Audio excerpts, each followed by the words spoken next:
the life of any child is so precious that it's just something that I think we should invest in, our children's safety. The debate on whether students are actually safe inside school buses has been going on for years. Currently, Tennessee law does not require school buses to have seatbelts on them. But as advocates continue to push for change, could seatbelts become a requirement on all school buses? Fernando Garcia Francischini talked to a transportation expert about this issue. Fernando, you're putting everything into perspective for us this morning. Yeah, that's the goal. Good morning, ladies. So to start things off, around 23.5 million children ride school buses every day in this country. Now, for years, many parents have wondered whether states are doing the best they can to keep these kids safe while on the roads. Well, one of the biggest questions here is whether school buses should be required to have seatbelts. Well, I spoke to someone who studied this dilemma for years, and he says it's just not a black and white issue. Just a good part of my career has been devoted to various safety issues. Stephen Richards served as director of UT's Center for Transportation Research for more than 20 years.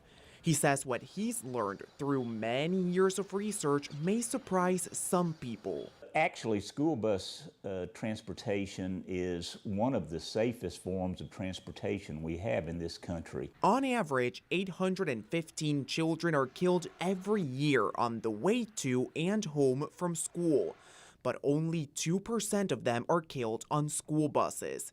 It turns out 75% die riding in cars or SUVs. Any number is too much, but again, it's a fairly low number, and it is a very safe way to travel. That's why the National Highway Traffic Safety Administration, or NHTSA, had always gone with the approach of compartmentalization when it comes to school bus safety.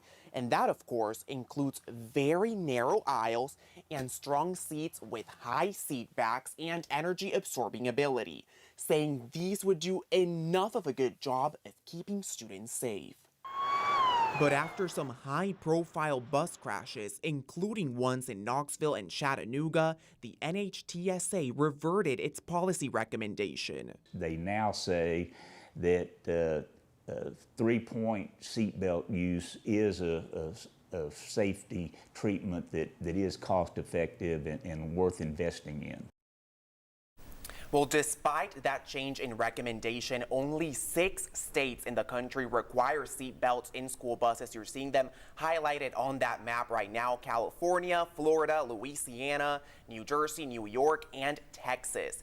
The American Academy of Pediatrics has been recommending 3-point belts for more than 25 years. So why is it that out of 50 states, only 6 have some sort of law in place? And that is what we are going to be looking at tomorrow. Why is it that even though there are all these recommendations saying, hey, school buses should have seatbelts, why is it that only 6 states have laws in place? We're going to dig into that tomorrow. Well, and as a parent, I mean, you think about these things every time your kid goes to school. Yeah.